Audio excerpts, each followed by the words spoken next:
You wake up already expecting something to go wrong. The alarm doesn't ring, or maybe it does, and you hit snooze one too many times. Either way, you're late. You curse the alarm, the phone, the traffic waiting outside, the city that never seems to move when you need it to. By the time you reach work, you've already found 3 people and 2 circumstances to blame. Your boss gives you a look. Of course, they're always on your case. You tell yourself they have favorites. They never appreciate you. They expect too much. The day keeps piling on. Someone forgets to reply to your message, your friend cancels plans, your coffee spills. The cashier is rude. Your internet slows down. Every inconvenience feels like another reminder that the world has it out for you. And honestly, it doesn't feel irrational. Life really has been unfair sometimes. People have disappointed you.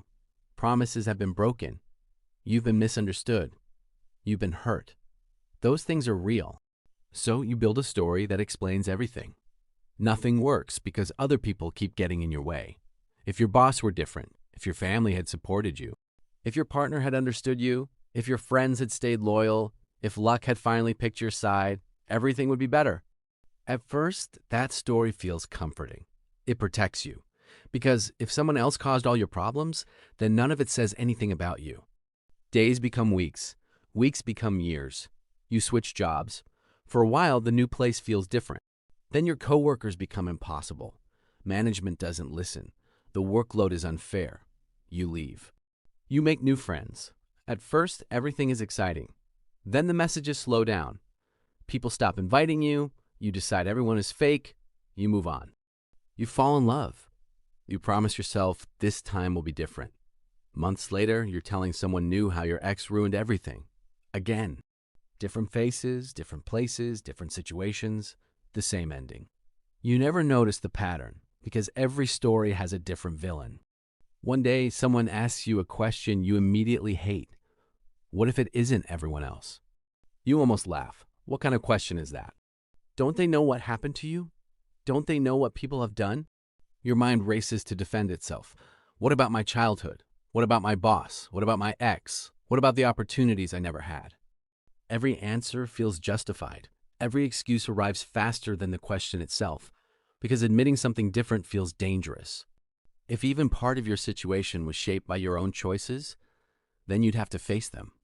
And that's terrifying. The mind has an incredible way of protecting itself. It would rather preserve your image than challenge your habits. So it keeps collecting evidence against everyone else. Another rude stranger. Another unfair situation. Another reason why nothing ever changes.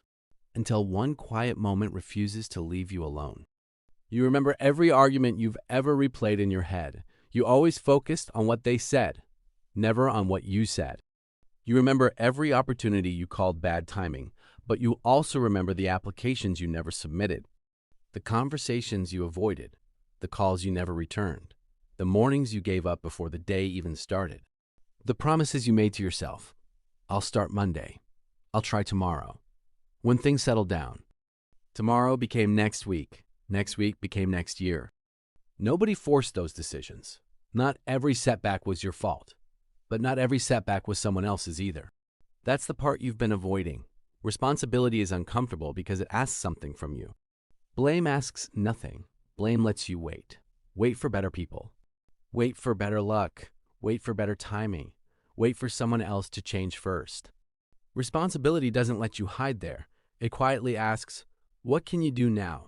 Not yesterday, not if life had been fair. Now. You begin noticing small things. You interrupt people before they finish speaking. You arrive 5 minutes late more often than you admit. You avoid difficult conversations because silence feels easier. You expect understanding from others while offering very little yourself. None of these moments make you a bad person. They make you human. But they also make you accountable. For the first time, accountability doesn't feel like punishment. It feels like possibility, because if your actions helped create some of your problems, then your actions can also help create different outcomes. That realization changes everything. Not overnight, nothing magical happens. Your boss doesn't suddenly become perfect. Traffic still exists, people still disappoint you. Life remains unpredictable. But something inside you shifts. Instead of saying, why does this always happen to me? You ask, what part of this can I influence? Sometimes the answer is small. You prepare the night before. You apologize without adding excuses. You listen instead of planning your defense. You finish what you started. You stop assuming the world owes you motivation. Slowly, your life begins to look different.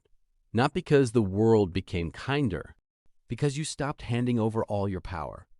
You realize there are things you'll never control: the weather, the economy, other people's opinions, their choices, their honesty, their loyalty. Trying to control those things only leaves you exhausted, but your response? That's still yours.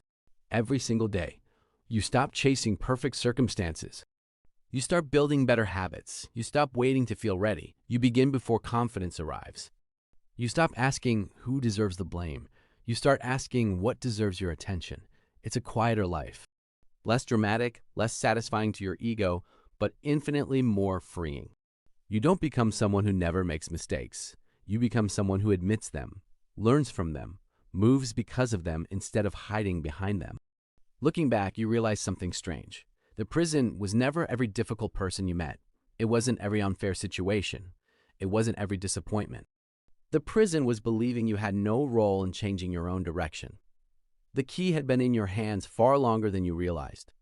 Not because life was fair, not because everyone treated you well, but because responsibility was never about carrying all the blame. It was about reclaiming the part of your life that was always yours. And maybe that's the real turning point. The moment you stop asking, who's responsible for my life, and quietly answer, I am responsible for what I do with it from here. That doesn't erase the past. It doesn't excuse the people who hurt you. It doesn't make suffering disappear. But it gives you something blame never could: a way forward,